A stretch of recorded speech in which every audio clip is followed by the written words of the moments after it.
Voilà, on commence notre cours. Donc c'est un zoom en direct, vous l'avez dit, bravo, de Natania. Il y a Ranana aussi, habituellement, là peut-être pas aujourd'hui. Yerushalayim, Beth Shemesh, et puis Natania, évidemment, l'a dit. Et puis Paris, voilà. Ok, donc on est dans le Tafreshenbet, Daf Kohar. Donc c'est une... hein? Marseille, non, il est pas à Marseille, tu es pas à Marseille quand même. C'est en Israël, là. Kevin, il est à Marseille. C'est parti à Marseille? C'est pas très loin, je suis à Natania. Ah, Nathanaël, voilà, ça ressemble à Marseille. Mais il vient de Marseille. Alors voilà. Donc, Bessiata Ishmaïa, Shabbat Parashat Shlach, Tafresh Bet, Tarab. Donc, c'est intervertir les lettres pour la consonance. Allez, on commence. Et pour le sens profond. Shlach, Lecha Nashim, Viatour et Teretz Kenan. Envoie pour toi des hommes et ils vont explorer la terre de Canaan.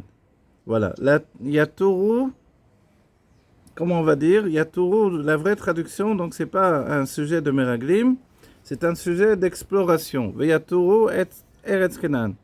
Et ils vont explorer la terre de Canaan. Vetzaril, Avin, Ma'winyan, Shlechut Meraglim, il nous faut comprendre quel est le sujet de l'envoi des Meraglim. Pourquoi il y a un sujet d'envoi des Meraglim? Pourquoi finalement? Alors, Klalut Inyan Kvishat Haaretz, parce que le sujet de la prise de, j'allais dire de position, mais en fait de possession, voilà, la prise de possession de la terre d'Israël, Lo Aya Inyan TV, il a interverti sur le Rabbi Rachab, Aya Lo Inyan TV, il était non pas un sujet naturel. Velama, Aya Kol Inyan Shlichutam, dans ce cas-là, regardez, j'essaie de bien accuser la question du départ. C'est simple, le Rabbi de reprendre pas mal de mamarim. Compte tenu que tout ce qui s'est passé précédemment, c'était une situation divine. Le peuple juif est confronté à un Dieu présent. C'est pas un Dieu dans le ciel. C'est un Dieu présent qui va les sortir d'Égypte, qui va envoyer les makotes, toutes les makotes, les plaies sur l'Égypte. Donc les miracles se sont succédés les uns après les autres. Quand finalement ils arrivent dans le désert, ils se confrontent à la situation d'un Dieu présent qui va se dévoiler à eux et qui va leur parler. Ok. Auparavant, rappelez-vous qu'ils ont traversé la mer. En traversant la mer, ils ont eu les dévoilements de Vera'ata Shifra Laya Machelora Gadol Anevim, ou une autre version qui dit Machelora Yecheskel Ben Bouzi. Voilà, sous-entendu, qu'en traversant la mer, même celle qui est une servante, donc a priori c'est l'image de celle qui est la plus petite, on va dire pas créature, mais personnalité du peuple juif, elle a vu comme le plus grand des Névim. Et si on cite, donc le plus grand c'est Moshe Rabbeinu forcément, si on cite Yecheskel Ben Bouzi, il y a plusieurs raisons, mais l'une d'entre elles, c'est que c'est le premier à avoir dévoilé la Pnimiut Torah. Ok? Donc on se retrouve avec un peuple juif porté par la notion de Ototenu. Là justement on dit Ototenu Rainu. Nous avons vu les signes. On peut dire les signes avant-coureurs de la Géoula et les signes qui ont fait que Dieu est dévoilé au peuple juif de manière vraiment présente. Ok. Donc quand on arrive au moment de Shlach, on a l'impression, c'est vrai quand on lit le Chumash, qu'il y a un peu une marloquette entre Moshe et Akadosh Baruch Hu, sous-entendu que Moshe prend la décision d'envoyer des Meraglim. Mais en fait, non. C'est le peuple juif qui vient voir Moshe Rabbeinu et demande à Moshe d'envoyer des Meraglim. Et Moshe, c'est vrai qu'il va accéder à cette demande-là. Ok? Et Dieu va lui dire, dans ce cas-là, Shlach lecha anashim et shlach na les datra. Vous vous rappelez? On voit, mais au niveau de ton date. Voilà, le Rabbi Rachel va préciser.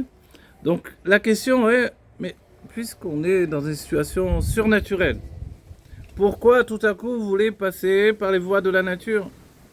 Les voies de la nature, c'est, on prend la mesure, on va voir si ça passe, on essaye de faire en sorte que, etc.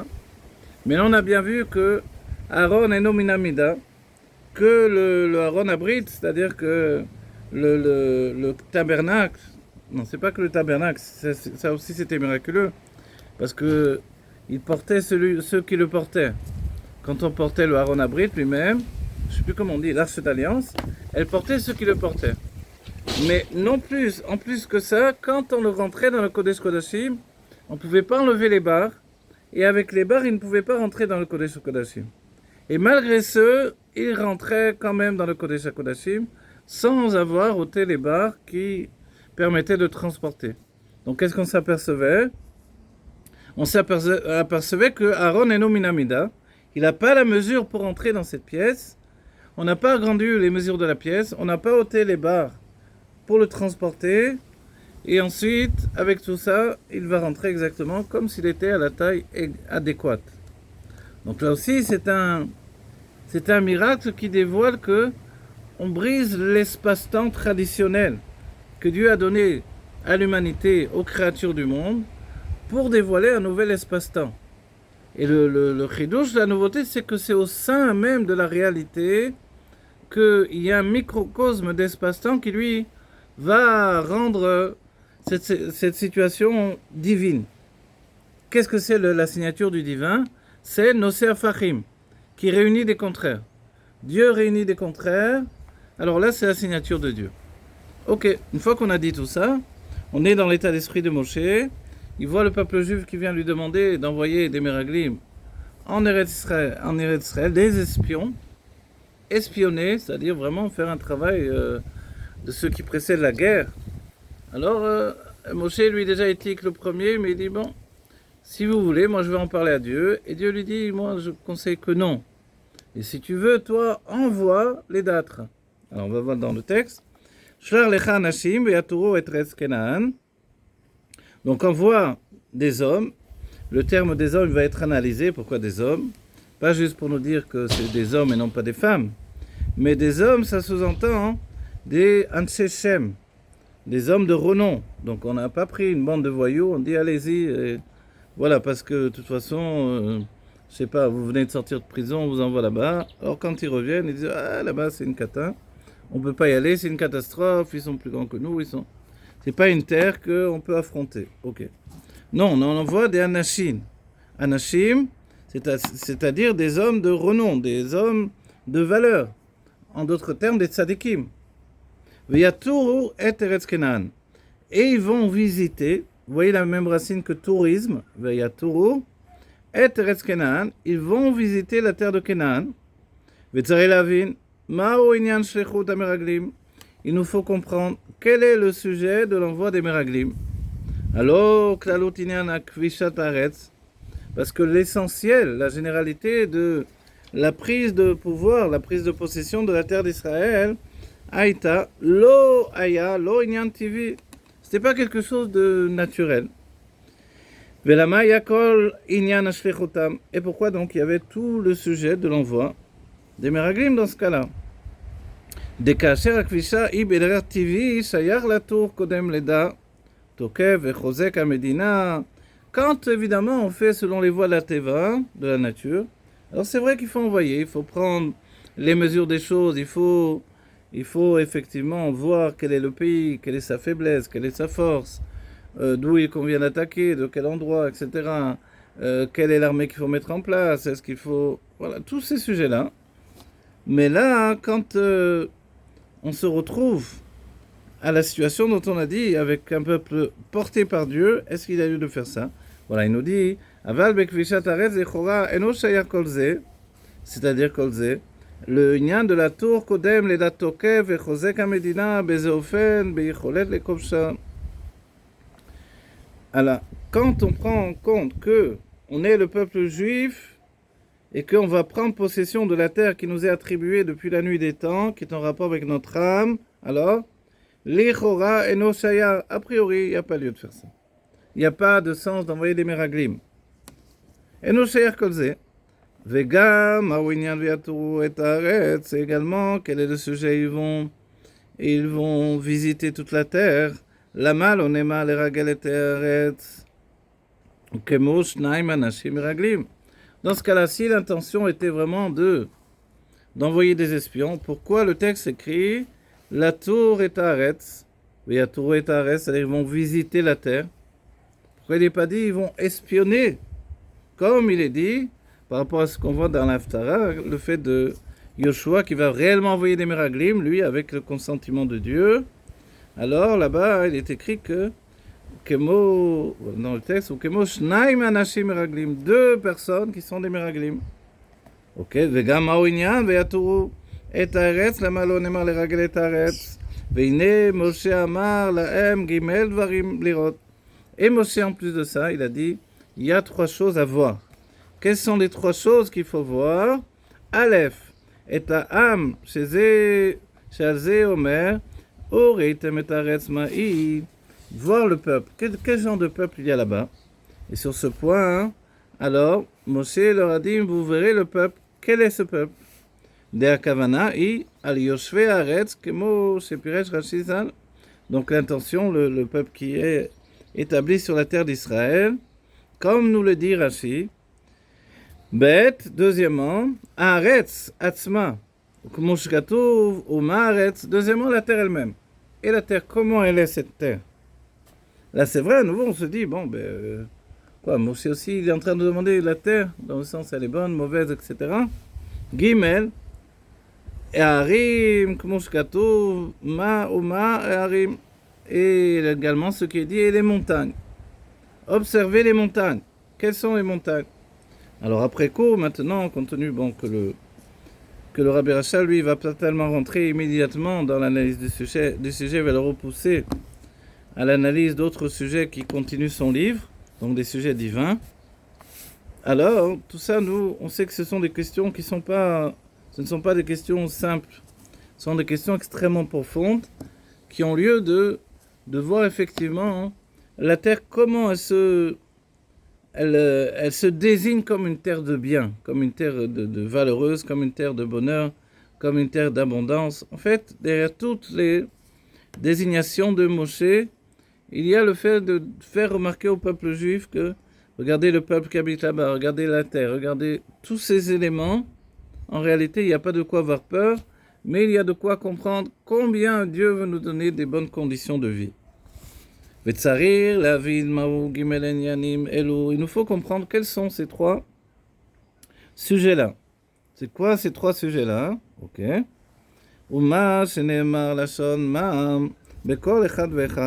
Et on peut s'apercevoir qu'à chaque fois, Moshe va faire précéder toutes les questions de main. On va dire, bon, oula, il y a une tempête ici. Alors le main, évidemment, on va dire bien sûr main, puisque le main, c'est la manière de poser une question en hébreu. C'est mi, ça veut dire qui est-ce? Ou main, qu'est-ce que c'est?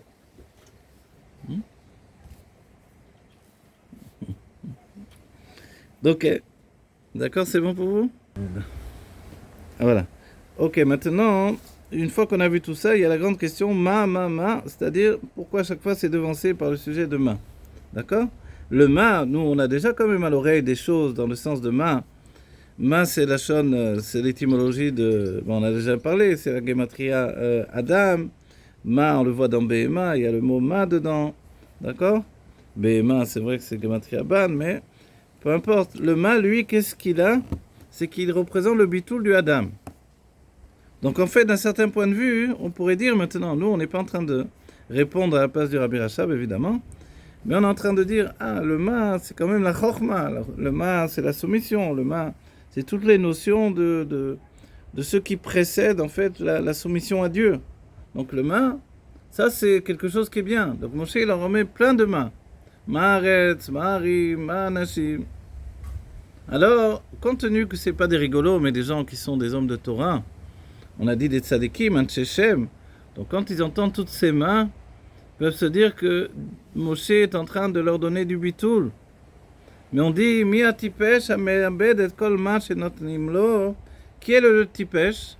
C'est celui qui va perdre tout le ma qu'on lui donne. Qu'est-ce que c'est le ma qu'on lui donne?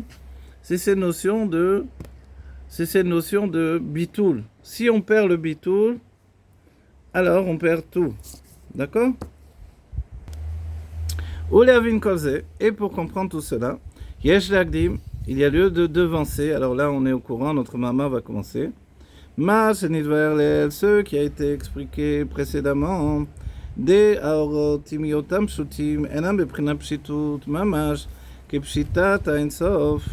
Les lumières, bien qu'elles sont simples, traduction de simple, vous le savez tous maintenant, c'est sans structuration, sans structure.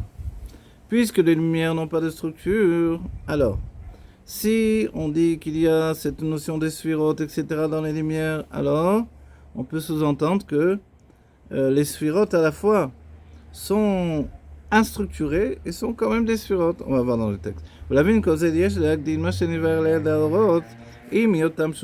que les lumières sont pshutim, elles sont simples, elles ne sont pas structurées. Enam beprinat pshitut mamash ne sont pas toutefois comme la simplicité absolue du Ensof, de l'infini. Quand on dit infini à ce niveau-là, quand on ne dit pas encore Aor Ensof, mais le Ensof, alors vraiment on frôle le niveau de l'essence, le niveau de Hatzmiut, c'est-à-dire vraiment ce qui est proche, à proximité du divin, dans son intimité. Voilà.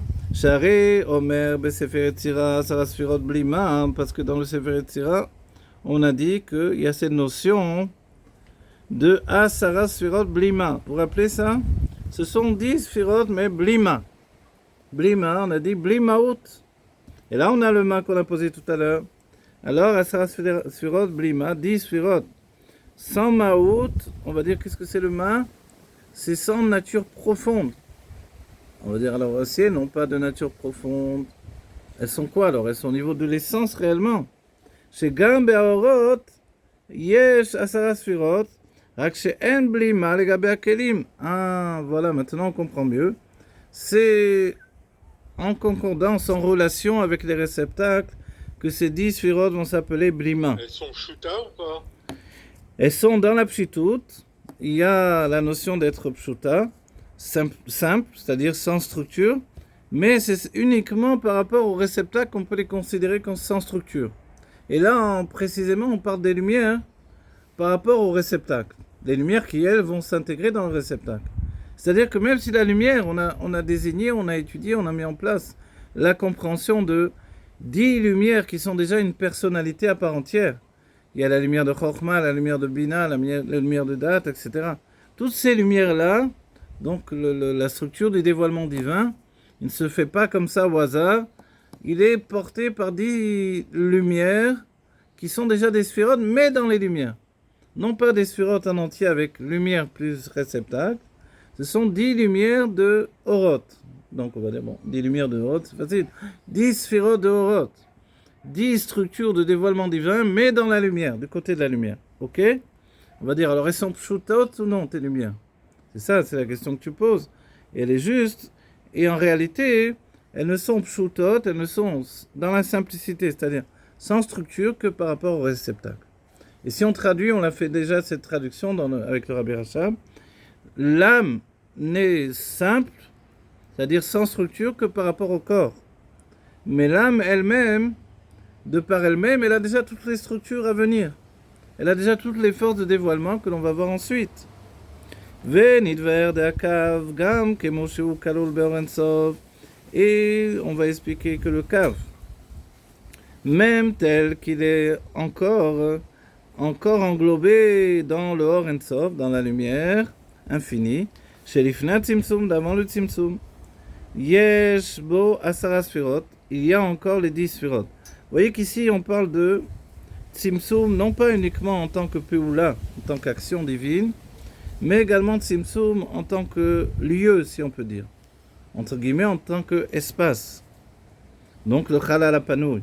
Donc avant la création du Chalal HaPanouy, ou plus précisément, avant que le Kav Ein-Sof ne descende dans le Chalal HaPanouy, alors il y a cette notion des Asara Sfirot HaGnuzot, she'en shoresh u'makor ha'gvul, qui sont la source et la racine du gvul, de la limite. Ou les gabé madrigazo, et par rapport à cette mesure-là, ce degré-là, akavu beprinat gilou yaelem, le kav est dans un sujet de gilou yaelem, ou les gabé aor ensof ou ben aror, et par rapport à la lumière infinie, il est ben aror, il est sans aucune commune mesure. On reprend le dernier terme pour le préciser. Vous êtes habitués, mais peut-être c'est passé un peu de temps. ou les gabé, madrigazo, et par rapport à ce niveau-là, le cave, la ligne de lumière infinie, ou beprinat gilouy ALM. Il est dans un niveau de dévoilement de ce qui était caché. Mais, donc quand on dit dévoilement de ce qui était caché, c'est-à-dire qu'il y avait déjà une structure qui était voilée, ou les gabé, donc c'est un état de proximité avec ce qui va être dévoilé, ou les gabé aor, à ensof ou ben aror.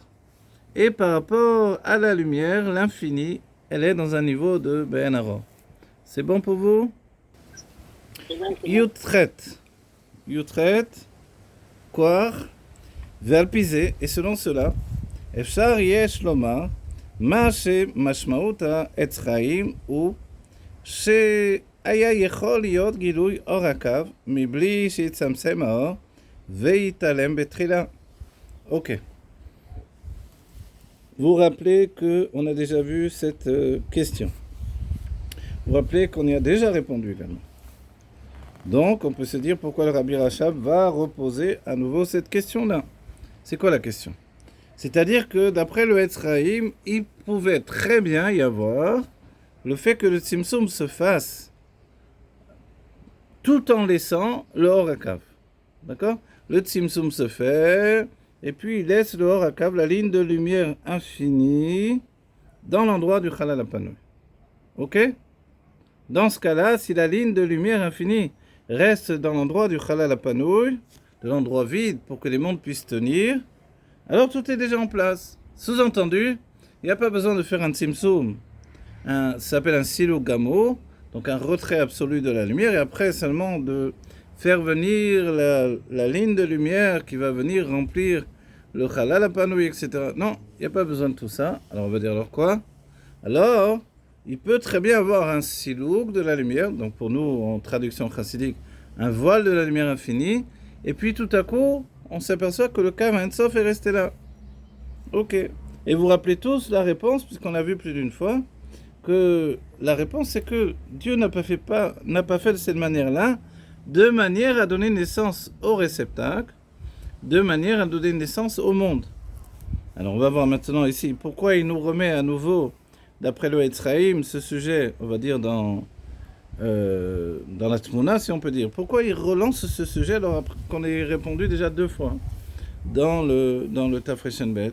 Sous-entendu qu'il veut utiliser ce sujet pour nous faire comprendre autre chose. Voyez?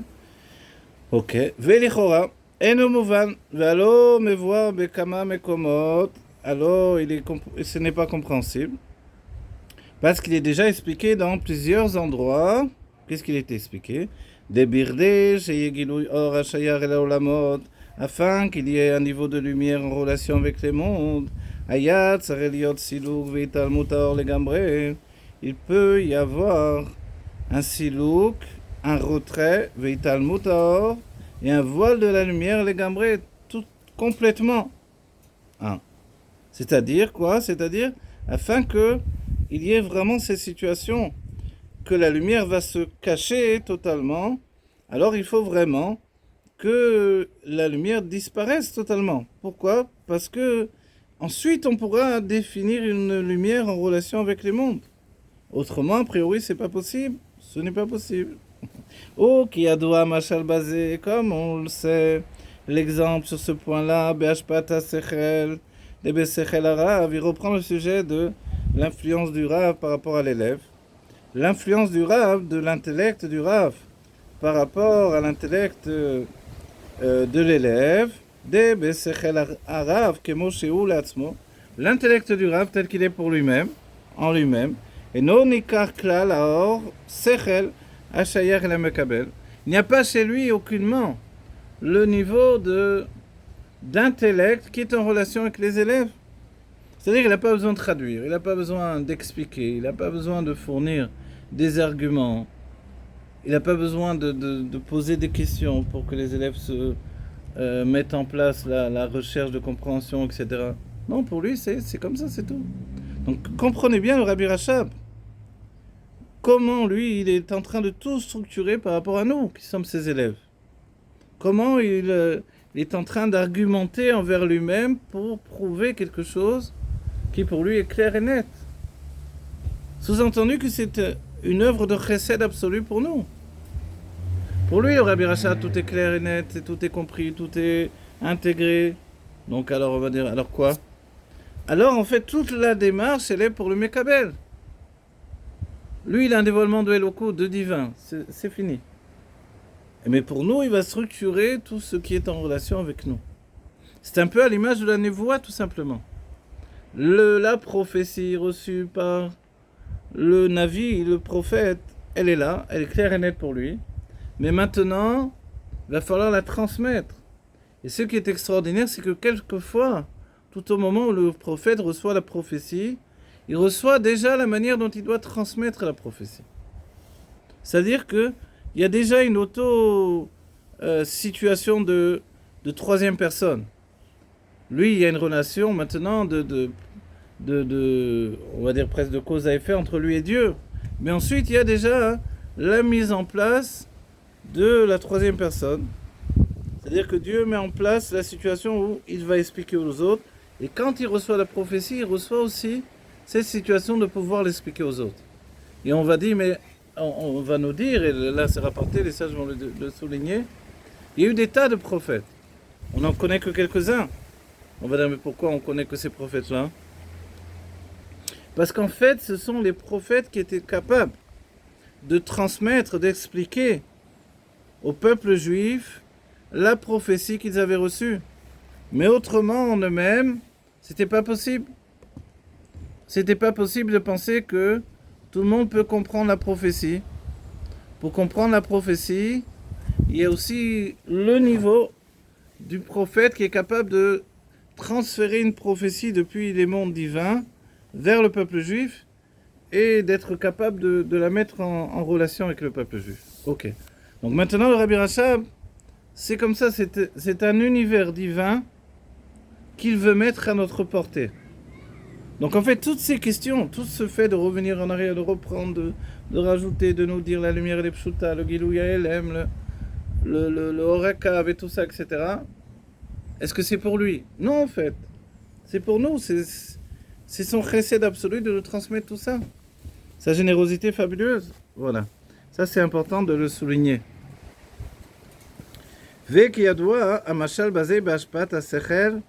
On comprendra d'après l'exemple de l'influence, de l'intellect, des Besechel Arav, par l'influence, il va avoir la notion ou l'intellect du Rav, Kemo Sheulatzmo, tel qu'il est lui-même auparavant, et non Nikakla Laor Sechel Ashayar et la Mekabel. On ne peut pas voir chez lui aucunement la notion de l'intellect qui est en relation avec le Mekabel. Va l'aider Shema Limoro, et par le fait qu'il va cacher sa lumière, les gambrés, tout à fait, et Zé Nivdal, les gambrés, Azaï, pardon, Nivdal Venika, Aor Hashayer et la Mekabel. C'est-à-dire qu'il doit y avoir auparavant une situation où il se met en relation avec le Mekabel. Comment il se met en relation avec le Mekabel? En retirant sa propre lumière à lui, personnelle. Cette lumière qui fait qu'il se met en retrait, parce que... Pourquoi il se met en retrait avec sa lumière? Parce qu'il veut justement donner une situation où il est tout entier l'élève. Comprenez? Ça, je souligne, c'est très important, retenez bien. C'est-à-dire, il est tout entier l'élève à ce moment-là. Parce que s'il est le Rav plus l'élève, il y a un peu quelque chose qui est déséquilibré. Parce que le Rav, lui, il a trop d'exigences envers lui-même.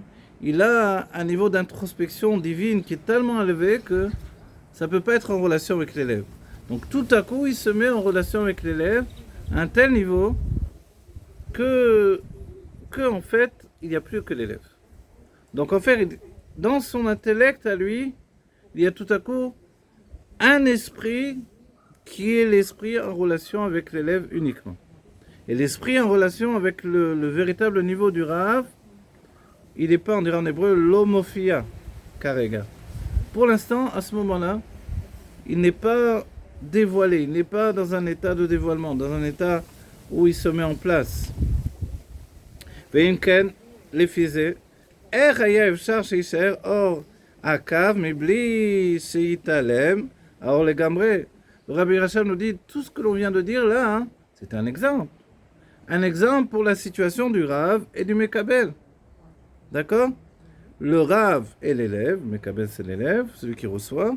Donc, ici quand on explique cette chose-là, hein, on peut dire que si le Rav il est obligé de vraiment faire un retrait dans sa nature à lui, de son propre plaisir d'étudier à son niveau à lui, qui est un niveau, il n'a pas les exigences de descendre dans un niveau inférieur. Non, au contraire, il est Beitalout, il est en élévation.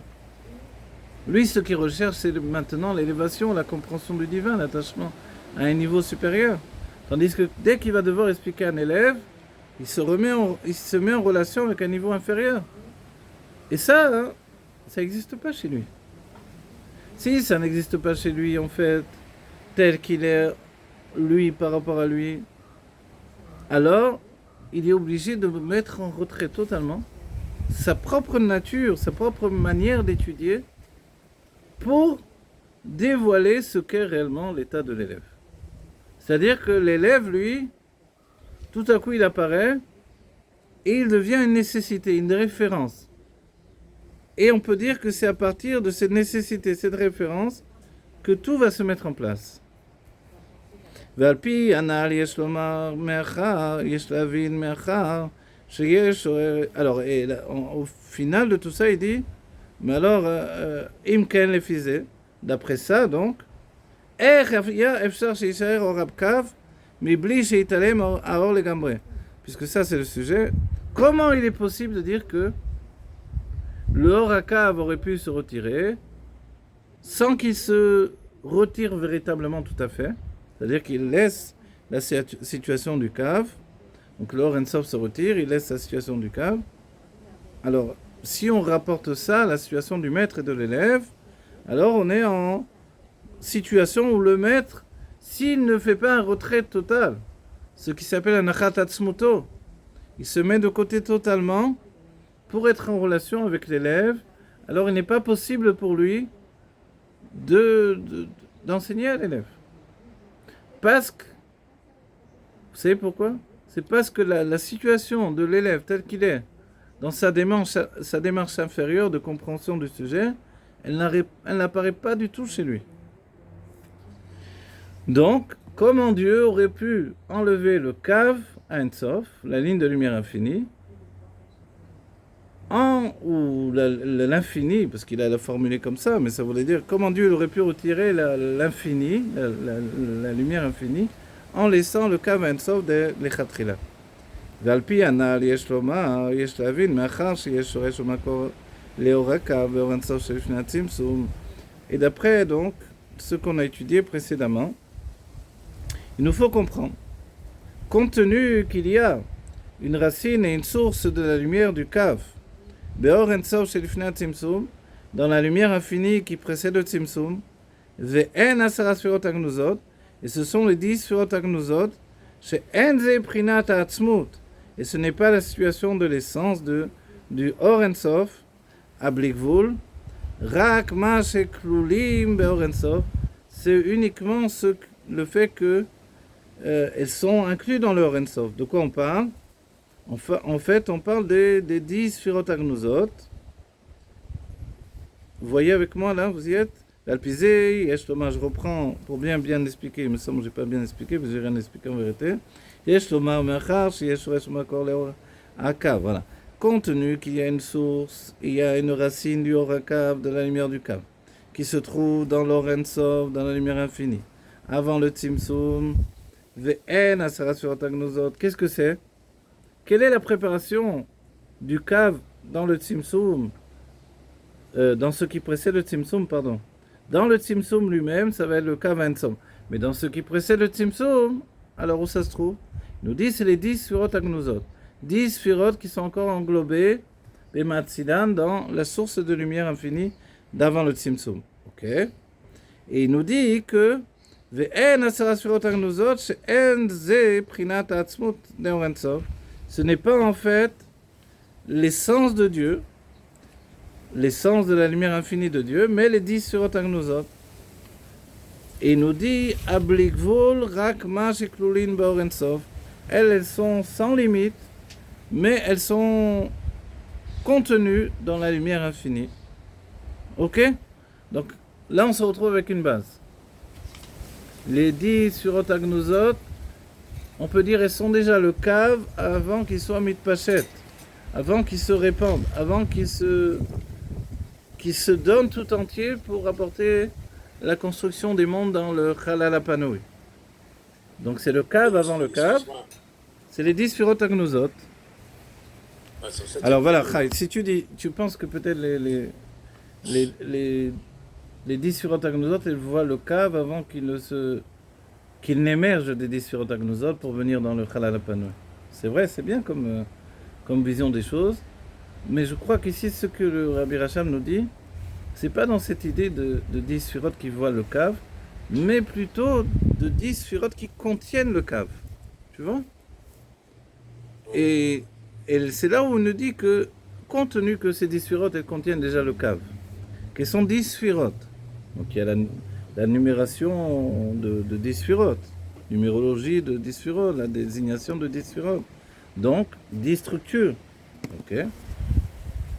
Donc si elles sont déjà une structure, ok, on comprend qu'elles peuvent donner naissance au cave qui lui est une structure aussi. Tu vois?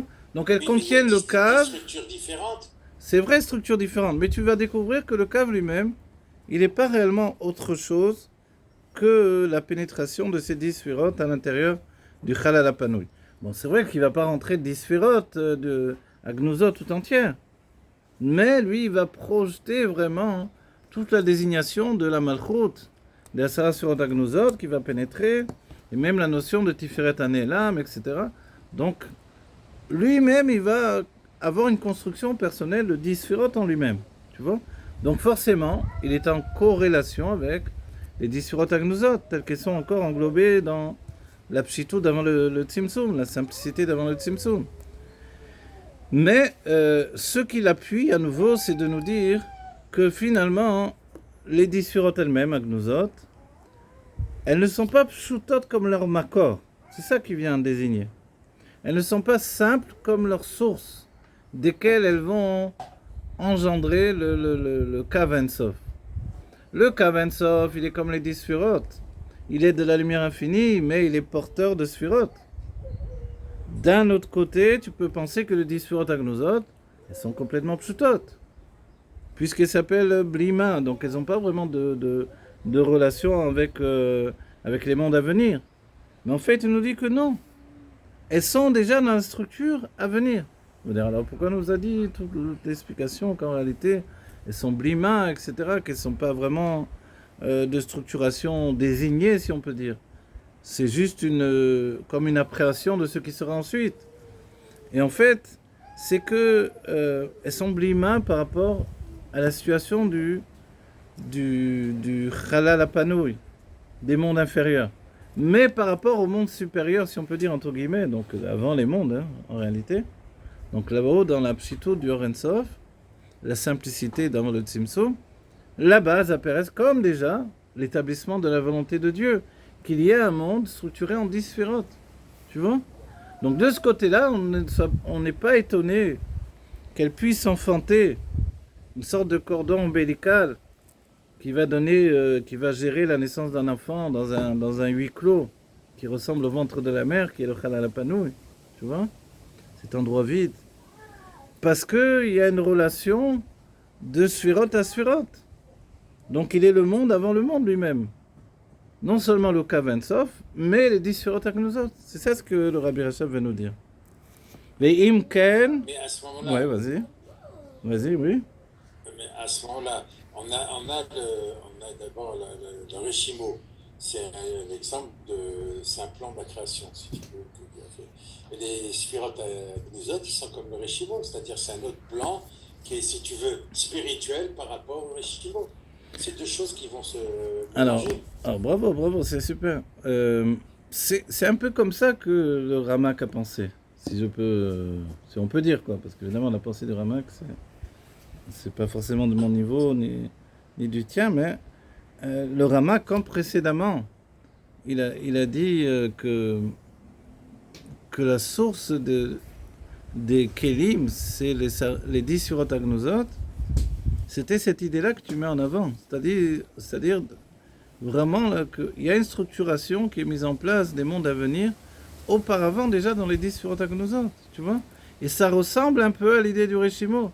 Mais comme le Ramak, lui, il n'a pas utilisé le Reshimo pour expliquer les choses, pour expliquer le Gvul qui va s'établir du côté, la limite qui va s'établir du côté des Kélim, alors il apprend cette limite du côté des lumières. Et dans les lumières, il désigne qu'il y a les 10 Surot Agnozot qui sont déjà une apparition du Gvul, si on peut dire. Tu vois? Donc ça ressemble beaucoup à ce que tu dis, effectivement. Mais pour nous qui avons deux racines, la racine des réceptacles qui est le Reshimo, et la racine des lumières qui est le Kav Ein Sof fait précédemment les 10 Surot Agnozot, alors on comprend que il y a vraiment une structure distincte entre les deux plans de création, si tu veux. C'est-à-dire que les 10 Surot Agnozot ne sont pas le plan de la création, mais c'est déjà la pré-création, si on peut dire. Ou la procréation, je ne sais pas si ça se dit comme ça. C'est-à-dire ce qu'il y a avant la création. C'est-à-dire, c'est l'établissement de la création. C'est 10 Sphirot. Pour Dieu, 10 Sphirot, c'est déjà la création à venir. Tu vois? C'est-à-dire 10 Sphirot, c'est tout ce qui existe. Nous sommes aussi 10 Sphirot, 10 forces de l'âme. Et ces 10 forces de l'âme, ces 10 Sphirot, vont se répercuter de niveau en niveau. Elle vient, on va continuer dans le texte, on va comprendre un peu plus. Imken, isdak akushia demipne ma nita'alem aor legambre. D'après ça, Nizdak, vous voyez ce que tzodek, le terme tzodek en hébreu. Nizdak akushia, c'est-à-dire, alors on peut appuyer la difficulté de compréhension. Pourquoi la lumière a été retirée tout entière? Arrêt.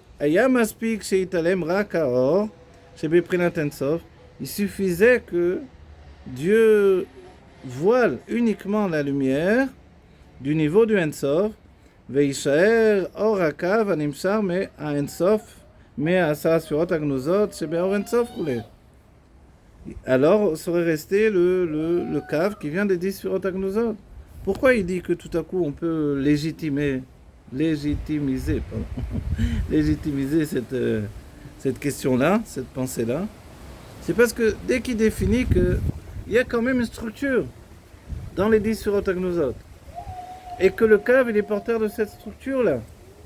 Mais s'il a déjà la structure à venir, pourquoi il y a besoin de le retirer et de faire revenir le cave ensuite porteur d'une structure qui va, avec le Reshimo, construire les 10 surotes générales et puis les mondes, etc. Donc ça rejoint exactement la question que toi aussi tu as mis en place, puisque là on a déjà comme un Reshimo du côté des Asara Surot Agnozot a priori. Et là il va nous répondre un peu plus précisément. Et s'il n'y avait pas le Tzimtzum, aucunement, Lo aya efshar liot idgalut akav, il ne pouvait pas y avoir le dévoilement du cave, de kasher meir aor, chez O beprinat blikvul, parce que lorsque brille la lumière qui est dans un niveau de blikvul, c'est-à-dire sans limite, eno nikar klal aor chez beprinat gvul, n'apparaît aucunement la lumière qui est dans le niveau du gvul. Vous avez bien compris? Sous-entendu que tant que la lumière du Ensof, elle est là, elle brille, elle occupe tout ce qui va être le Chalal Apanoui ensuite, le Gvul, la limite, ne peut pas apparaître. D'un certain point de vue, on a l'impression, là, c'est peut-être ce qui se joue finalement entre la Géoula et notre monde de l'exil.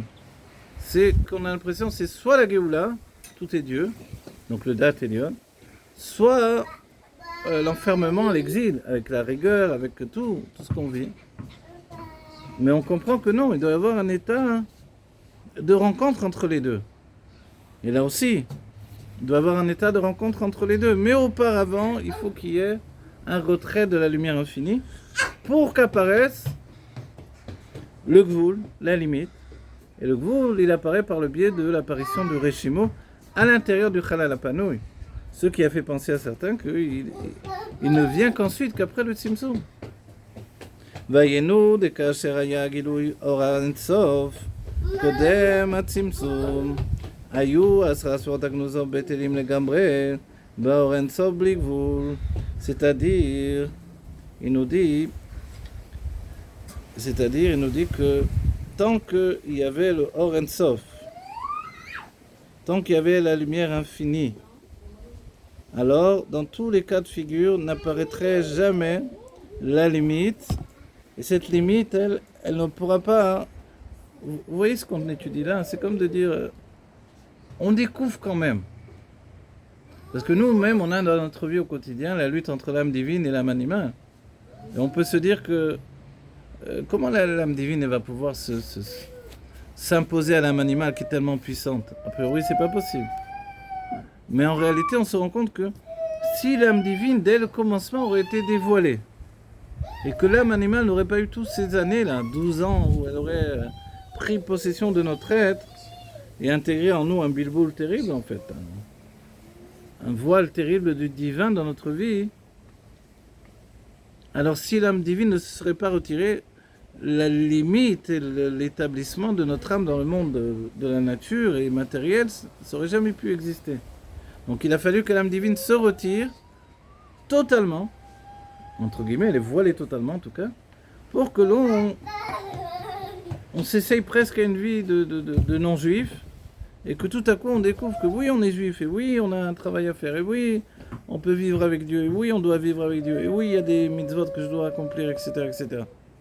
Et ça, avec tous les degrés de tchouva de chacun d'entre nous, c'est qu'il a fallu d'abord que nous existions, et ensuite de donner cette existence à Dieu comme un réceptacle pour que Dieu y intègre sa lumière.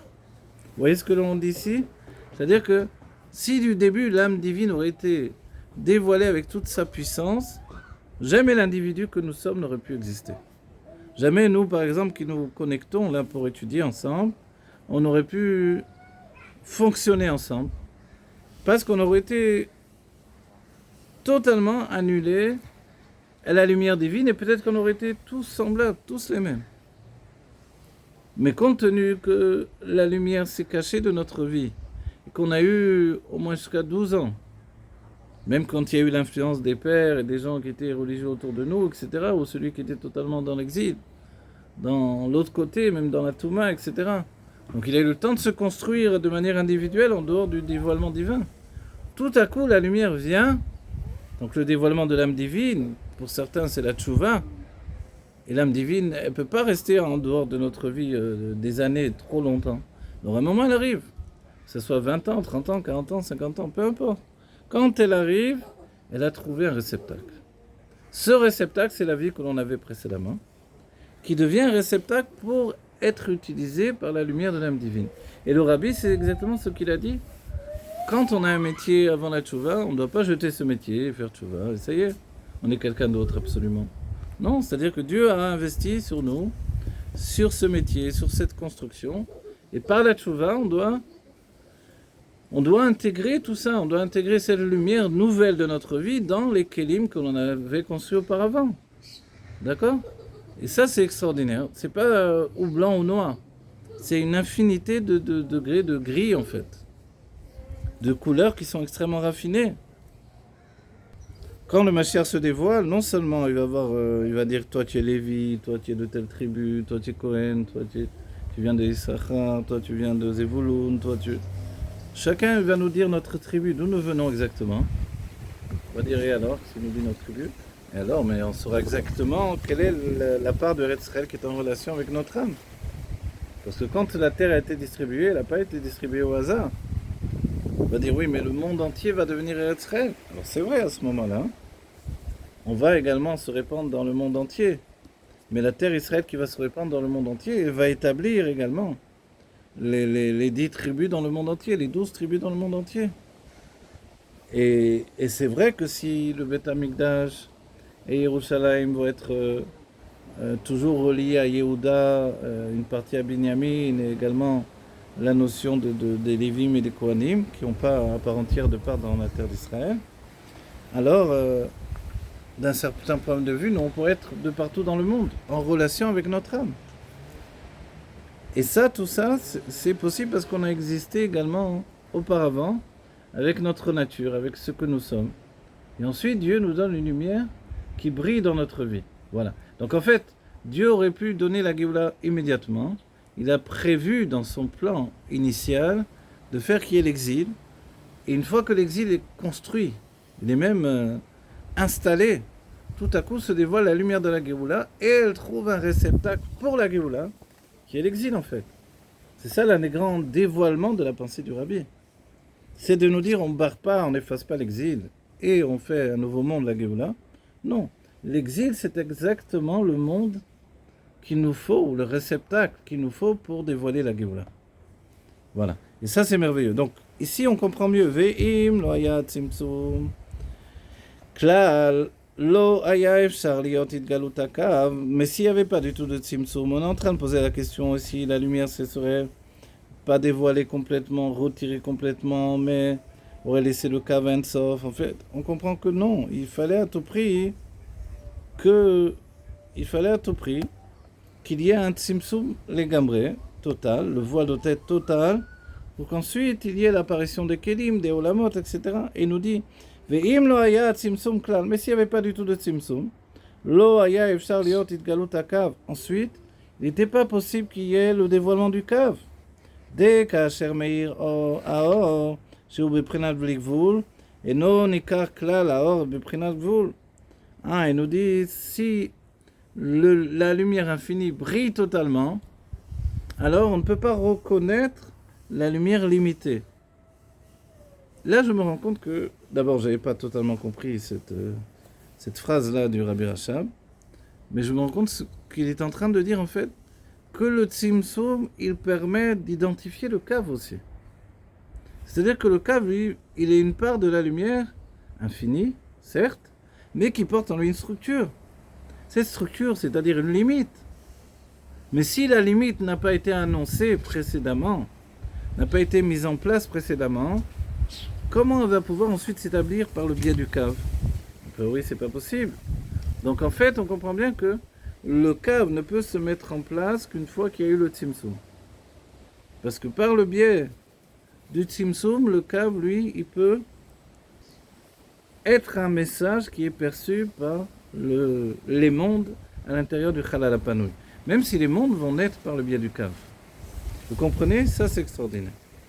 C'est-à-dire que le gvoul, que le kav va transporter quand même si lui est infini, même si c'est un gvoul d'Eorot, une limitation dans les lumières uniquement, il ne peut être perçu, appréhendé, intégré que parce qu'il y a eu le dévoilement du gvoul, de la limite, par le biais du tzimtzum. Voyez-nous. C'est ce que tu as dit, la relation entre le prof et l'élève. Oui, exactement, c'est exactement l'exemple, oui.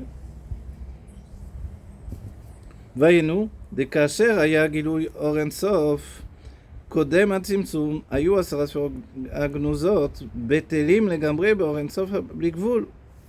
Il nous dit, c'est-à-dire que lorsqu'il y a eu le dévoilement de la lumière infinie, avant le tzimtzum, alors les asara sfirot, hagnuzot, les 10 sfirot qui étaient encore enfouies dans le Matzila Elyon, alors elles étaient totalement soumises dans le Or En Sof à Blikvul. Qu'est-ce qu'il veut nous dire là? Ou que bitul ziv hashemesh bashemesh de mipne or gouf ve'etzem hashemesh, comme la soumission du rayon de lumière dans le soleil. Maintenant, ce rayon de lumière, en réalité, n'existe pas. Où tu vois un rayon de lumière dans le soleil, hein, la puissance du soleil, c'est un magma de feu incandescent, je ne sais pas comment on appelle ça. Peut-être l'exemple que l'on a dans notre monde, c'est un volcan, quelque chose comme ça. Donc où est-ce qu'il y a là-dedans un rayon de lumière? Il n'y a pas de rayon de lumière. C'est bien plus que ça. Alors il nous dit Sham eno ole beshem or veziv. Là-bas il n'apparaît pas comme une lumière et un rayon. Comme shkatu besefer shel Benoni. Ve'al ken utzra liot italmut ha'en sof birde sheye itgalut ha'asara sfirot hagnuzot.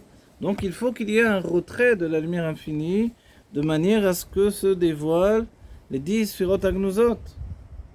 C'est-à-dire comment les 10 sfirot hagnuzot se dévoilent? Mais par le biais du Kav Ein Sof, c'est ça ce qu'on est en train de dire.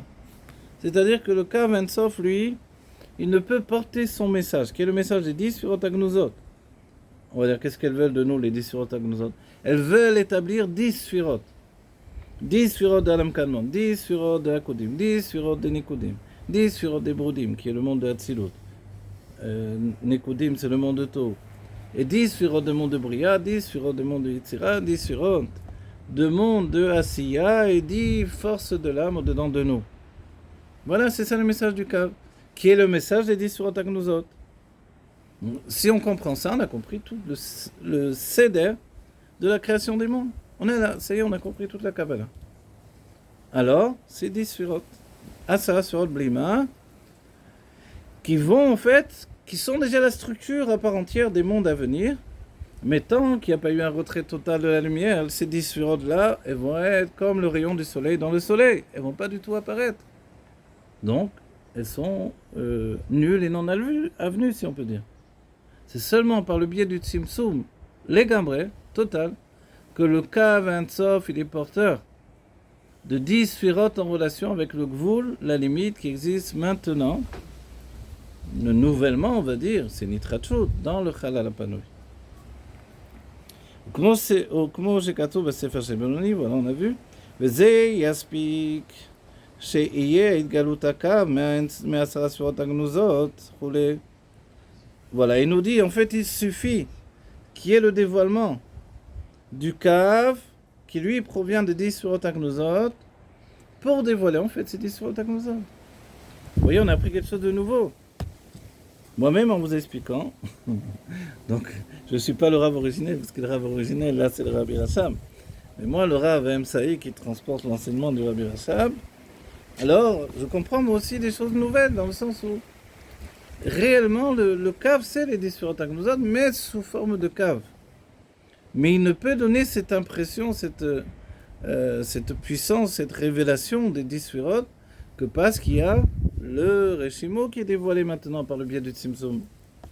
Une parenthèse, Ukemo, Beprinat Korakvul, Shebe Ein Sof, Shewa Reshimo, vous voyez, tout de suite il parle de Reshimo, parce que évidemment, comme toi tu l'as établi tout de suite, Chai, comme on l'établit immédiatement chacun d'entre nous, alors on pense au Reshimo, parce que le Reshimo il est vraiment l'autre partie du système. On a deux systèmes, le système des 10 Sfirot HaGnuzot, qui vont être desservis par le Kav, et le système du Reshimo, qui lui va agir tout seul finalement.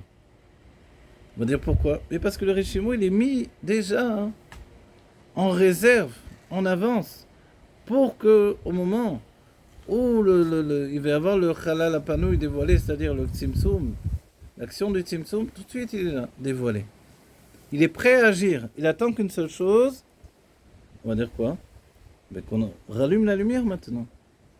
On dit, attends, le Reshimo, il apparaît parce qu'on a éteint la lumière d'un certain point de vue, si on peut dire. Donc maintenant, pourquoi il attend que l'on rallume la lumière? Il attend qu'il y ait l'étincelle qui fasse briller, en fait, la lumière qu'il est en lui, et que l'autre lumière qui vient par le câble, les deux réunis vont fonctionner et donner l'identité d'une sphère.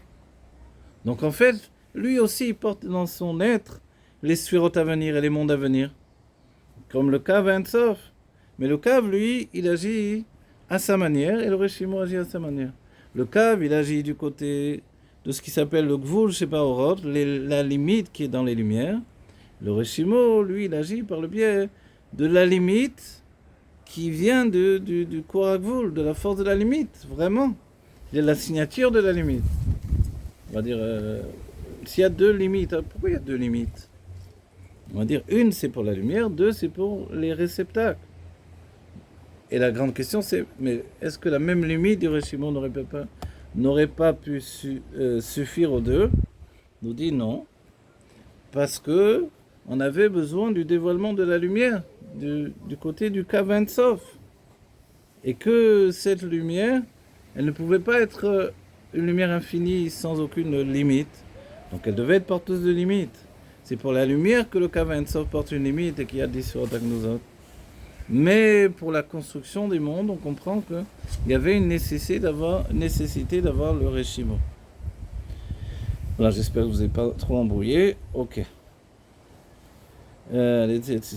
צמצום האור, כמו כן היה יכול להיות בגילוי אור הקו. ומפני מה נתעלם האור לגמרי. Alors il repose la question. Pourquoi la lumière, vous vous rappelez, c'est la question de base, nous a amené à comprendre beaucoup de choses. C'est-à-dire, c'est une question, on va dire presque fondatrice, parce qu'elle nous permet d'appréhender le sujet sous un jour extrêmement profond. C'est pour ça que l'Ari Akadosh l'a posé, c'est pour ça que Rabbi Chaim Vital nous l'a transmis par le biais de son fils Shmuel Vital. Bon, Vetiret Sham, et l'explication finalement d'après l'Ari, chez Zéo Rak Bishui Litavut Akelim. Il nous dit là-bas, mais pourquoi il y a eu donc le retrait de la lumière totalement et non pas le fait d'avoir laissé déjà au départ le Kav Ein Sof. Il nous dit, il devait avoir un retrait absolu de manière à ce qu'il y ait également ce qui s'appelle la naissance des Kelim. S'il y a la naissance des Kelim, c'est par la force du retrait absolu. ואחרי שכבר נתאבו, אינם מתבטלים גם כשנפשר בהם האור והגילוי וכו'. כמו שכתוב במקום אחר. Voilà. Une fois que les kelim sont établis, comme ils sont établis par la force du Reshimo, quand vient la lumière infinie, cette lumière ne va plus les annuler. Alors qu'on aurait pu penser, mais le risque, c'est que si la lumière revient par le biais du Kav, c'est qu'elle annule à nouveau les réceptacles qui sont le monde à venir. Mais on voit que dès que les Kélim ont pris position, elles ont pris place, et c'est pour ça que nous on a donné des tas d'exemples sur notre vie personnelle, la tchouva, etc. Et le fait que ce n'est pas un hasard si Dieu nous a investis dans une mission auparavant, avant même la tchouva, c'est pour qu'ensuite, quand vient la lumière de l'âme divine, on trouve en fait un réceptacle de vie qui va être à même de dévoiler notre vie comme une vie particulière. Une vie qui est une vie de lumière et de réceptacle. Une sphira en fait, une structure de dévoilement divin. Voilà, alors qu'est-ce qu'on va rajouter à ce point-là maintenant? Ok, du moment qu'il y a les kelim, ces kelim, qu'est-ce qu'ils font? Ils ne vont plus disparaître dès le moment où la lumière va se dévoiler. Toutefois, il nous faut encore comprendre. Mais pourquoi il nous faut encore comprendre? Est-ce que c'est pas suffisamment compréhensible? On va dire, mais tu as vu le livre là? Il y a 3 autres livres. Hein. S'il n'y avait plus rien à comprendre, on fermerait le livre déjà. Ça aurait été un feuillet, un mahamar, un petit mahamar. Mais là non, c'est une suite de mahamarim qui forment un livre, qui construisent un livre. אמנם עדיין צריך להבין דרגע מה המשכת הקו ou על ידי הצמצום שהיה תחילה. Il nous dit, mais il y a un point qu'il nous faut comprendre quand même. Qu'est-ce que c'est? C'est que la Hamshacha, la continuation, le drainage de la lumière du Kav, elle se fait par le biais du Tzimtzum qui était au commencement.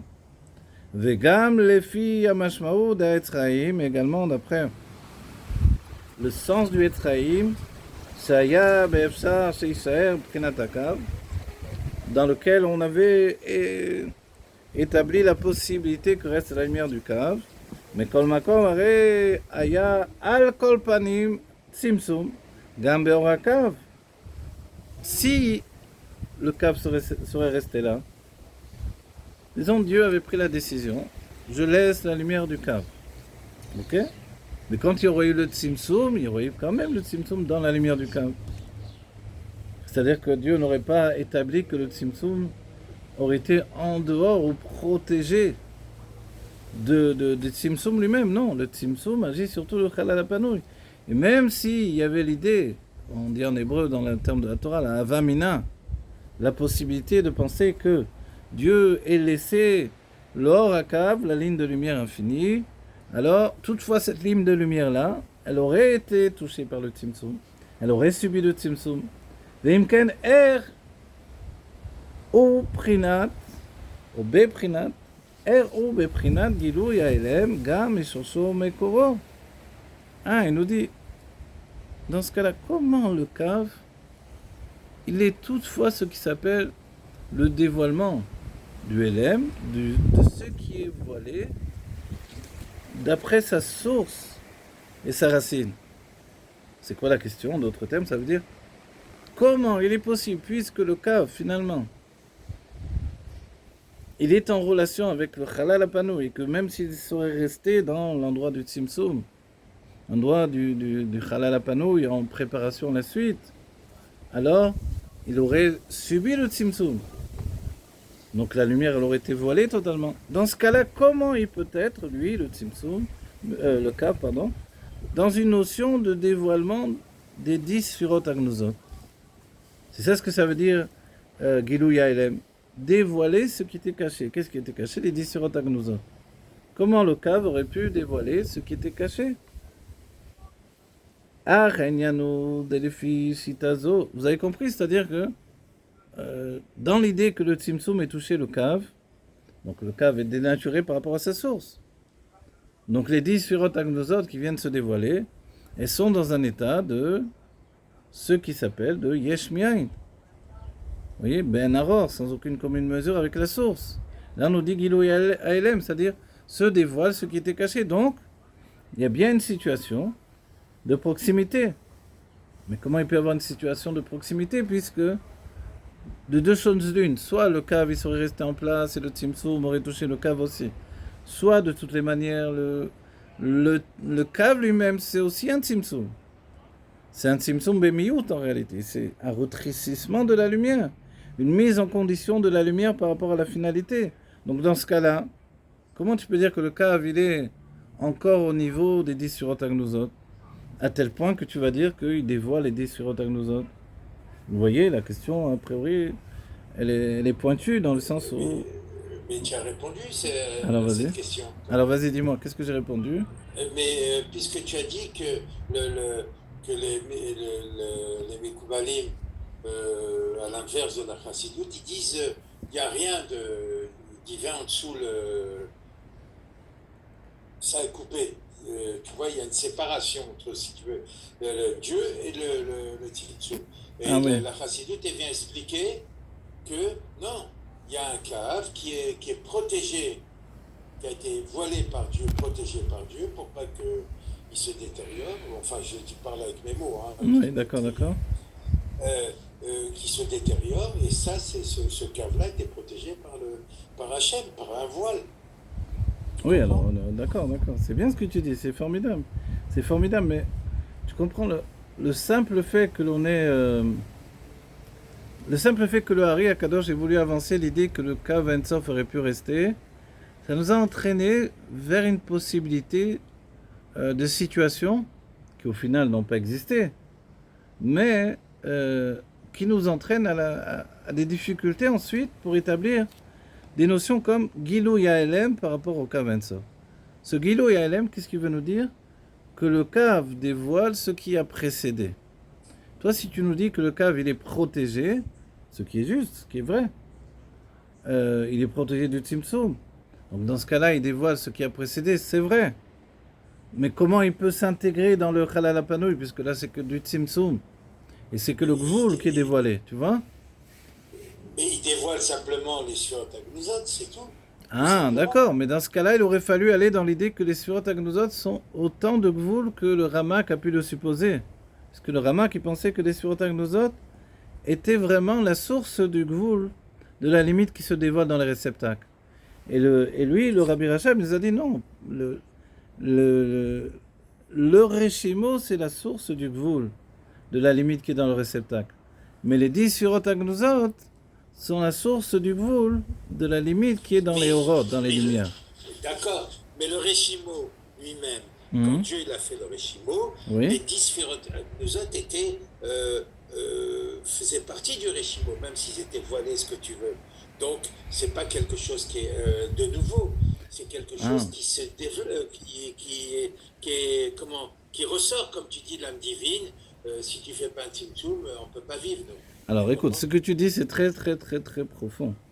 Dans l'idée de dire que les 10 surotes font partie du Reshimo, c'est extrêmement profond.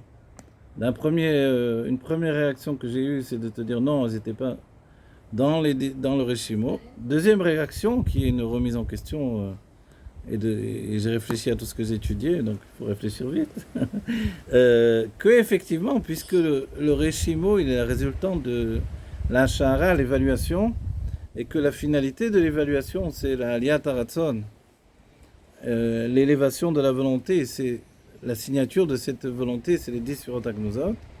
Donc le Reshimo, lui, c'est presque que l'infini divin dans l'établissement du Gvoul, il a été comme, si on peut dire entre guillemets, il a été comme figé, tu vois. Le Reshimo, c'est ça. C'est l'évaluation qui est figée tout à coup. Elle est figée, elle va plus donner l'impossible infini, ou l'infini vraiment débridé de toutes les possibilités. C'est ce que les scientifiques diraient un monde avec des dimensions infinies, où tu vois l'idée on peut exister dans d'autres mondes d'une autre manière totale, etc. C'est ça l'évaluation. C'est que pourquoi 10 surotes, pourquoi pas 9, pourquoi pas 11, pourquoi les juifs, pourquoi pas d'autres, pourquoi sur la planète Terre, pourquoi pas sur la planète je sais pas quoi, Vénus ou j'en sais rien, tu vois. Tout est possible dans l'évaluation. Mais dès que le Reshimo, c'est à la fois, c'est comme si de l'évaluation il sortait deux choses. D'un côté, le Reshimo qui est l'évaluation figée, si on peut dire, et d'un autre côté, les 10 Sphirot Agnosot qui sont la décision de l'évaluation. Dieu a décidé 10 Sphirot. Et le Reshimo, lui, il a été comme si on lui a coupé les ailes. Il était là pour penser à tout ce qui est possible. On dit non, maintenant, tu vas fonctionner dans le système des 10 surotes et pas autre chose. Mais l'évaluation par rapport à Dieu, elle est continue, elle ne s'est pas arrêtée. C'est pour ça que malgré que tout a été figé d'un certain point de vue, du côté des lumières, les 10 surotes Agnosot, du côté donc de la lumière infinie, de l'infini si on peut dire, les 10 surotes Agnosot, du côté du Gvoul, le Reshimo. Donc on va dire, où on va avoir la Géoula là-dedans, puisque tout est figé. En fait, c'est que l'évaluation elle-même, elle s'arrête jamais. C'est pas parce qu'elle a été figée dans le Reshimo, figée dans les 10 surotes Agnosot, qu'elle-même elle a été figée. Non, elle continue de brasser son pouvoir infini de toutes les possibilités imaginables ou inimaginables par nous en tout cas. Donc, il peut y avoir à chaque instant la Géoula Mitiva Shrena. Il peut y avoir le Dat Elion où tout est Dieu qui réside avec le Dat Arton où nous sommes tout est moi quoi. Tout est perçu dans ma dimension à moi. Les deux vont s'imbriquer à la lumière du Kav et des lettres du Reshimo qui vont fonctionner ensemble. Dat Elion, Dat Arton, l'exil qui devient le réceptacle de la Géoula. Ce que dit le Rabbi, la Gola avec le Aleph. Tu vois? C'est-à-dire que ça, ces questions-là qu'on voit ici, c'est vraiment la source de tout ce que le Rabbi a apporté comme le fin mot de l'histoire, en fait. Et le Rabbi, c'est tellement grand que quand il parle de tout ça, on ne se rend pas compte qu'il nous rapporte tout la bête, tous les livres, etc. Mais c'est ce qu'il fait. Alors, Arenyano Delefi, Shitazo, de Asarasur Agnosot M, Cherché Aorot, Misham, Nimsharakav. Donc, le sujet, c'est que d'après cette shita, donc d'après cette structure de pensée-là, Asara Surot Agnosot, les 10 Surot Agnosot, En Cherché Aorot, ce sont les racines, la source des lumières, au Mimsham, Nimshar Hakav, de là-bas se continue le Kav, roulé. צריך להבין באמת אינו דומה הצמצום דאור האינסוף לצמצום שבשורש ומקור הקו. Il nous faut comprendre parce qu'en réalité il nous dit si on a présumé l'idée que si Dieu avait fait un tzimtzum en laissant l'or un cave, la ligne de lumière en place déjà pour les futurs mondes à venir, mais la ligne de lumière elle aurait subi le tzimtzum. Tandis que là quand elle vient, elle n'a pas subi le tzimtzum en lieu et place du tzimtzum. Il nous dit en fait, le tzimtzum, dans la source de la lumière, il est un autre tzimtzum. C'est pas le même. Hein? Alors qu'est-ce que c'est? Le tzimtzum, ça veut dire préparer le cave. On ne parle pas du tzimtzum arishon pour faire un chalal apanouy, mais un tzimtzum dans les Asara Surot Agnuzot pour préparer le cave à descendre dans un monde metzumtzam. Alors, ou les El Perekhet Nidvaer de Bedrekla Likar Ine Atzimtzum ou Bishvil Akelim, Lo Bishvil Haor, Vayen Mashikatu. Donc on a vu précédemment que le tzimtzum, c'est une parenthèse là, c'est pour les réceptacles et non pas pour la lumière. Vayenu. She'aor ou Alede Shechazar Veir Choule. La lumière, elle est là parce que elle s'est retirée, elle revient, elle va briller à nouveau. Aval mekol makom atzimtzum beprinat italmut mamash. Mais le tzimtzum, il est un vrai retrait. Vezeo alpi ashita lemshachat akavu meor ensof mamash. Et ça, c'est d'après la vie qui dit que la continuation du Or Ensof, c'est vraiment la continuation du Kav, pardon, c'est vraiment du Or Ensof, réellement. Alken tsare liot, tsare lavin, de atzimtzum legabe akav, ou gamken, beprinat siluk veitalmut legambre. Dans ce cas-là, dans cette parenthèse-là, qui nous dit que le Or Akav, la lumière du Kav, elle est vraiment l'amshacha du Or Ensof réellement. C'est-à-dire le Or Ensof, le même qui était à l'endroit du Chalal Apanouy. Donc on peut dire que dans ce cas-là, de toutes les manières, le tzimtzum a touché la lumière, a touché le Kav, le Or Akav. Rak, Shem Shachat Akav, ou Alidé, She'aor Chazar Veir. C'est uniquement que l'amshacha du Kav, c'est que le Kav, lui, il revient et il va briller. Donc, vous voyez, maintenant, on peut dire, bon, cette parenthèse, pourquoi le Rabbi Rachab, il fait ça? On va dire c'est particulier au Hanbet. C'est tellement amok, tellement profond que ne peut pas nous laisser réfléchir tranquillement dès qu'on a abouti à une compréhension. Il nous rentre à nouveau une parenthèse qui va nous faire pénétrer dans une dimension encore plus profonde. D'un certain point de vue, on dit, viens, on étudie sans les parenthèses, c'est trop compliqué avec les parenthèses. C'est vrai, on pourrait fonctionner comme ça. Mais on peut aussi se dire qu'il veut vraiment nous amener une compréhension extraordinaire. C'est-à-dire, si vraiment le tzimtzum, il a touché le Or Ensof, qui est le même Or Ensof, donc c'est-à-dire la lumière, elle se retire ou elle se voile tout à fait, donc c'est comme ça qu'on la comprend. Ensuite, elle va revenir par le biais d'une ligne de lumière infinie.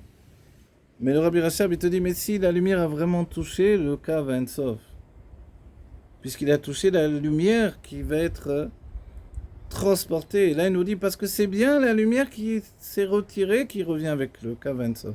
Et ça, on l'a vu précédemment, si vous vous rappelez. Donc, si c'est la lumière qui s'est retirée qui revient par le Kav Ensof, et non pas la lumière telle qu'elle est restée là-haut dans les 10 Surot Agnuzot, alors, une lumière s'est retirée, mais il y avait déjà les 10 Surot Agnuzot. Donc, on s'en fiche là. On peut dire des 10 Surot Agnuzot. Le Kav, lui, son but, c'est de ramener la lumière qui s'est retirée. Ok. Donc là, on peut dire, alors le tzimtzum a bien touché la lumière du Kav. C'est ça ce qu'il est en train de dire. Mais, alors, quelle différence? C'est que maintenant, cette lumière qui s'est retirée, elle revient pour briller de nouveau. Mais sous la forme d'un Kav Ensof. Ou les filles chez Soresh, Msharato ou Meaor Ablikvul, chez Chazav Veir, et compte tenu que la source de sa continuation, de son drainage de cette lumière-là, elle vient de la lumière sans limite, qui revient et qui brille, Ine Agam Deofen Mshachato, ou Bederer Dilug, et bien que la manière dont elle va se continuer, elle est d'une manière de diloug. Donc elle va faire un bond. De diloug à tzimtzum. C'est quoi le diloug? C'est parce qu'il y a eu le tzimtzum. C'est-à-dire que entre la lumière telle qu'elle était et entre la lumière telle qu'elle est maintenant, entre les deux, il y a le tzimtzum. C'est ça dont on parle le diloug. Diloug, c'est un saut entre deux niveaux. Ukemo emshachat asearot derer efsek agulgolet. Comme le fait des cheveux qui se continuent malgré qu'il y a le crâne qui les a interrompus. C'est-à-dire que les cheveux ne sortent pas du crâne, elles sortent de l'intérieur du crâne, c'est-à-dire de la membrane qui entoure le cerveau. Donc elles sont vraiment des mutarot amochin. Elles sont vraiment comme un résidu de l'intellect. Mais kol makom, arehem, areu nogea vedavuk ve'or ensof, ve'u me'en amaror. Me'en amaror. Mais quand même, le Kav Ensof, il est attaché à sa source. Et il continue dans la lumière infinie. Et il est un petit peu du Maor. Roulé. Les fiches et les gabés à Or Ensof, parce que d'après la lumière infinie, Gam Dvekut Kazo, cette Dvekut là également, cet attachement à sa source, Kedvekut Asearot, à l'image de la Dvekut des cheveux, on a dit, donc ils sont attachés encore au cerveau en réalité. Al-Derem Mashal, Maspik Liot Aor Me'en Amaor Mipne She'u Beprinat Ensof Be'etzem. Il suffit que la lumière soit un petit peu du Maor, parce que elles sont dans un niveau de Ensof dans l'essence même de leur être. D'accord? Sous-entendu, au bout du compte, on pourrait même dire, selon toutes les discussions qu'on a eues autour du Kav, est-ce que le Kav, il est ce qui s'appelle Me'en un petit peu du luminaire? On va dire, oui, il se trouve, c'est luminaire. Il se trouve à la source. Ok. À la source, donc, c'est-à-dire dans les 10 Sfirot HaGnuzot. Et là-bas, on sait qu'on est en relation avec le luminaire. Sous-entendu, la source de l'émanation de la lumière. Donc le Kav, lui, vient, donc il a donné l'image des cheveux qui viennent de l'intérieur du crâne et qui vont pourtant transpercer le crâne pour sortir à l'extérieur. Okay. De cette manière-là, finalement, il y a le cerveau qui va laisser passer la lumière. Donc le cheveu, voilà, ici c'est notre exemple. Le Chalal HaPanouy, mais dans l'autre sens, puisque le Kav, il va rentrer dans le Chalal HaPanouy, ok. Mais il y a une interruption quand même par le cerveau, ou par la golgolette, plutôt. Il y a une interruption par la golgolette, par le crâne. Ok, mais qu'est-ce qu'on veut atteindre comme désignation? De dire que la lumière du Kav, elle est Me'en Amaror. Me'en Amaror, c'est-à-dire qu'elle est un petit peu du luminaire. Elle est un peu comme le luminaire. Elle est un peu comme les Aseret Sfirot HaGnuzot qui viennent, malgré qu'on peut dire, bon, cette lumière-là, dans toutes nos spéculations, on peut dire que le Kav, de toutes les manières, il est quand même en relation avec la lumière qui a subi le Tzimtzum. Donc, dans ce cas-là, s'il est en relation avec la lumière qui a subi le Tzimtzum, il n'est pas de la qualité de la lumière d'avant le Tzimtzum. Mais là, on nous dit, oui, mais il est un petit peu de cette qualité-là. Même s'il intervient dans le Chalal HaPanouy, il va transpercer le Chalal HaPanouy. Pour ça, on dit le Kav, K, c'est les lettres. Il transperce le Chalal HaPanouy pour établir l'établissement de la lumière infinie dans un monde de limites. Voilà, c'est assez profond en vérité. Mais je sais que vous comprenez maintenant au niveau déjà où vous êtes, de compréhension de tous ces sujets. Ok? Et Miyot Shezeo Atzmut Haor, étant donné. Alors, qu'est-ce que. Ukmush Katum Makom Acher. Et comme il est écrit dans un autre endroit, chez Maor Ensof Gam Me'ara Abba, Vederadilu Gil Emana Ben Aro Me'amshacha de Seder Eshtashelu. C'est-à-dire que quand on parle du Or Ensof, de la lumière infinie, même une lueur qui vient dans une notion de manière du diloub, qui fait un bond, c'est juste une lueur, c'est pas la grande lumière telle qu'elle était dans le luminaire. Elle est au-dessus toutefois, elle est Ben Aror sans aucune commune mesure, avec l'Amshacha de Seder Eshtashelu, avec la lumière de Seder Eshtashelu, de cause à effet. Chez Beseder Vadraga, qui elle est organisée, donc qui vraiment subit la limite de ce qui s'appelle le Memale Kol Almin, et Miyot Shezeo Me'atzmut Haor, étant donné qu'en fait on parle de l'essence même de la lumière. On parle de l'essence de la lumière. Ve'ur she'ara hi gam ken beprinat ensof, et c'est le fait que la yara, la lueur, elle est également dans un niveau de ensof, vayenu, c'est-à-dire les filles shebem pshacha shebederar dilub, parce que dans la continuation de la lumière, qui va faire un bond qui va traverser le Tzimtzum, c'est ça le bond, le Chalal HaPanouy. Yesh gam ken ksad vekut. Il y a toutefois un petit peu d'attachement à la source. C'est-à-dire qu'il ne faut pas penser que parce qu'elle passe, elle rentre dans le Chalal HaPanoui, elle rentre dans un monde du Tzimtzum, alors elle est dénaturée. Elle a perdu tout son rapport avec ce qui a précédé. En fait, il nous dit non, on ne peut pas le comprendre comme ça. Elle a toujours un lien profond avec ce qui a précédé. Et Imloken lo ya beprinat or. Il nous dit, et la preuve en est que si ce n'était pas comme cela, elle ne serait pas dans un niveau de lumière. Elle ne serait pas de la lumière. Elle serait autre chose. Elle serait quoi alors? Elle serait un réceptacle. Beprinat or bli evle abligvul, pardon, beprinat or abligvul, et dans le niveau de la lumière, l'infini, arezé beprinat vekul liot eara gam ken beprinat ensof. Alors c'est dans un niveau de proximité, d'attachement à la source pour être dans un niveau d'infini. Vezeo shaka vagam shenikra mazal, et c'est le fait que le kav, même s'il s'appelle mazal, mazal, vous vous rappelez, un nozel qui coule. Mazal, ça veut dire qui coule comme ça. C'est un tzimtzum qui coule d'un niveau supérieur vers un niveau inférieur. Chez Zéo, kemo em shachat ha-seharot, c'est comme à l'image des seharot. Seharot de la barbe qui coule comme ça. Mais kol makom, areo nogea vedavuk. Toutefois, il est quand même attaché à sa source sans interruption.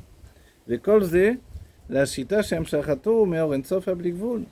Tout ça, dans l'idée qui dit que le Kav Ensof, il provient du Or Ensof Ablikvul. Il provient effectivement de la lumière infinie qui n'a pas de limite. Les Fiamevoar Kan, et d'après ce qui est rapporté ici, les Shita Anal, des Shoresh Akavu Mea Sarasvirot Agnuzot, En Inyanat Simsum Domezelaze. Si on dit que la source du Kav, c'est les 10 Surot Agnuzot, alors on ne peut pas dire que le sujet du Tzimtzum, il ressemble l'un à l'autre. C'est-à-dire, le Tzimtzum, Shaya Be'orensof ou Beprinat Silou, Veitalmut, les Gambre, Shenken Be'atzimtzum, Beshurashaka, ou Makor Akav, Koulé. Elle va finir avec ces notions-là. Elle est très importante. Donc, si on a bien défini que le Kav, il n'est pas du tout tel que on va dire, laisse présumer le Tzimtzum, le Chalal HaPanoui, donc un cave limité par la structure d'un monde limité, d'un ensemble de mondes limités, mais il est toujours attaché à sa source. Dans cette idée-là, il transporte véritablement l'infini divin. Okay, donc il est vraiment de la Elokut, attaché au luminaire qui transporte l'infini divin. Donc au final, c'est quoi la signature finale là, du Rabbi Rachab? C'est de se dire, le Tzimtzum dans le cave, il ne peut pas être comme le Tzimtzum qu'il y a dans le Chalal HaPanoui. Dans tout l'endroit vide pour que les mondes puissent tenir. On va voir quelle sorte de Tzimtzum, on peut déjà le dire. Lui, il n'a qu'un Tzimtzum Bemiyut, sa lumière se rétrécit, s'amenuise, le vrai sens du mot Tzimtzum.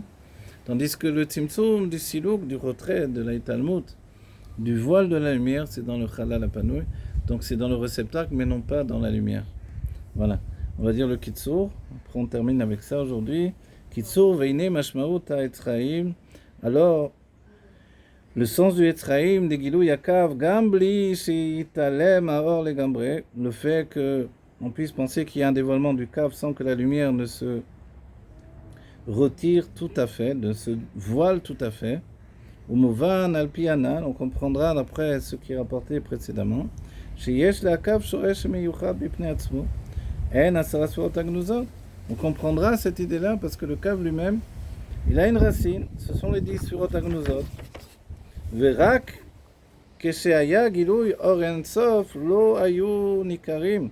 Et c'est parce que tant qu'il y avait le dévoilement du Or Ensof, alors les 10 Surot Agnuzot n'étaient pas apparus. Imken n'était pas apparu, elle n'était pas pressentie, on va dire. Imken. Donc là, c'est une nouvelle idée finalement. Vous voyez le Kitsour du Rabbi Rachab, c'est en soi des Kitsour de Omek, parce qu'il faut comprendre beaucoup en peu de mots ici. C'est 4-5 lignes. Là, il nous dit que les 10 Surot Agnuzot elles-mêmes, elles n'étaient pas, je pourrais dire presque pressenties. Elles n'apparaissaient pas. Parce que l'Or Ensof était déployé. C'est-à-dire que même la notion de 10 Surot n'apparaissait pas. tant que la lumière infinie était déployée. Sous-entendu que nous, l'idée que l'on a structurée par du haut et du bas, évidemment, elle est un peu malmenée ici. Les Asarasyon Sfirot Agnuzot en haut, le Chalal Apanouï en bas, le Kav qui va descendre en bas, donc. Et là, tout à coup, il nous dit non. La lumière infinie remplissait tout. Donc il n'y avait que le haut, il n'y avait pas le bas. S'il n'y avait que le haut, ce qui va être le bas n'est pas encore là. Donc, dans la notion de haut, les 10 Sfirot Agnuzot elles-mêmes n'apparaissaient pas parce qu'elles étaient complètement voilées. C'est ce qu'on appelle Gnuzot. Ce qui est Ganouz, ce que l'on met en Gniza dans la terre, on ne le voit pas. Il faudra ensuite le dévoiler. Donc comment va être dévoilé les 10 Sfirot Agnuzot? C'est parce qu'il y a le Tzimtzum que apparaissent également les 10 Sfirot Agnuzot. De là on comprend mieux l'idée du Rama que mais le 10 Sfirot c'est comme le Reshimo finalement, il n'apparaît qu'après le Tzimtzum.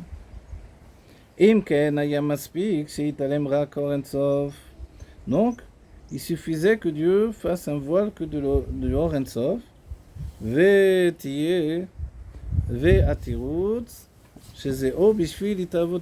donc l'explication qui dit que non, Dieu n'aurait pas pu faire ça parce qu'il devait y avoir la naissance des Kélim. Et tant qu'il y avait la lumière infinie, les Kélim qui elles proviennent de la limite dans l'infini ne pouvaient pas apparaître. Mais même si le Kav est également par le biais du Tzimtzum, il est le Shitazo, les Shoresh HaKavo, mais à la Sfirot Agnuzot. Et d'après cette Shita, d'après cette pensée-là, cette structure de pensée-là, la source du Kav, c'est de par les 10 Sfirot Agnuzot, à Tzimtzum, Bishvil HaKav, ou Rag Beprinat Miut. Et le Tzimtzum, voilà, il le dit à la fin, il n'a pas dit dans le précédemment. Le Tzimtzum pour le Kav, en fait, c'était uniquement dans un niveau de Miut. Donc le Tzimtzum n'a pas touché le Kav En Sof, ça c'est important. Et que le Tzimtzum, pour que depuis les 10 Sfirot Agnuzot descende le Kav En Sof, c'est dans un niveau de Miut, c'est-à-dire de rétrécir la lumière, d'établir une lumière limitée qui va descendre de niveau en niveau. Voilà. Dieu vous bénisse, qu'on vive la Géoula Mitzvah Shlema. On est revenu à une bête, c'est bien plus amok, on va dire, plus profond encore que Samer Vav. Et ça demande encore plus d'érudition, si on peut dire, de chacun d'entre nous, sous-entendu, puisqu'on n'en a pas. Donc, de nous attacher au sujet profond de la Elokut et d'établir que nous avons tout en nous, toutes ces questions, toutes ces réponses-là. Donc, on peut très bien comprendre tous ces niveaux qui nous dépassent de beaucoup, mais on voit bien qu'on est capable les uns les autres d'être mis de palpel là-dessus, de réfléchir, d'exprimer. Et ça, c'est formidable. Merci à vous, chacun d'entre vous, une grande réussite dans votre vie, un grand bonheur de vivre et de tout ce qui va avec ça, et l'établissement de la Géoula Mitzvah Shlema avec le Rabbi Melech HaMashiach.